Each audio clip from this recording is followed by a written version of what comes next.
Double బెడ్రూమ్ల కోసం తిరిగి తిరిగి యాస్టకొస్తుంది. ఎన్ని మాటల దరఖాస్తులు ఇవ్వాలని కొందరు, కూపన్ కార్డుల కోసం ఓ 10 మాటల ఆఫీస్కి పోయొచ్చుంట. ఎవరన్నా పట్టించుకుంటున్నారా? ఊర్లా సీసీ రోడ్లు వేయాలి, డ్రైనేజీలు తీయాలని ఎమ్మెల్యేకి ఎన్ని మాటల దరఖాస్తు పెట్టినా ఇటు మోకాన రాడెందుకో. ఓ ఇట్లా చెప్పుకుంటూ పోతే శాననే ఉంటాయి. ఇదేందని అప్పట్లో ప్రతిపక్షాలు అడిగితే కారు సర్కార్లో ఏమన్నారు, ఇప్పుడేమంటున్నారో మీరే చూడుర్రి.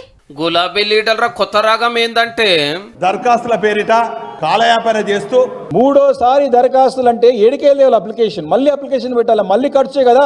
ఎవడన్నా బతుకుతున్నా ఈ ప్రభుత్వంలో అంటే ఒక జిరాక్స్ షాపులకు మాత్రం గిరాకీ బాగుంది. తీసిందే తీసుడు ఇచ్చిందే ఇచ్చుడు గదన్నట్టు ఇందిరమ్మ ఇండ్లు, కోపిన్ కారట్లు రానోళ్ళు, ఆత్మీయ భరోసా కావాల్సిన వాళ్ళు అప్లికేషన్లు పెడతాంటే అప్పుడే పెట్టిర్రు, మళ్ళెందుకని ప్రశ్నిస్తున్నారు గవర్నమెంట్ ను. దరఖాస్తు పేరుతోటి టైం పాస్ చేస్తున్నారు అనేది మనోళ్ళ మాట. కానీ ఇలా యాదికి లేనట్టున్నది. కానీ గిదే ముచ్చట మీద అప్పట్లో కేసీఆర్ సార్ ఏమన్నాడో ఇనుండ్రి జరా. చేస్తారు కదండి, 6 సార్లు చేస్తారు, నష్టమేందండి?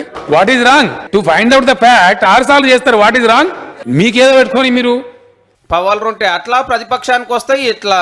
మరి అప్పుడు అప్లికేషన్లు రాగానే రప్ప ఇండ్లు కట్టించి రేషన్ కార్డులు పంపితే ఇప్పుడు గిన్ని లక్షల మంది గిన్నిగానం దరఖాస్తులు పెట్టకపోతురు కదా సాలరు.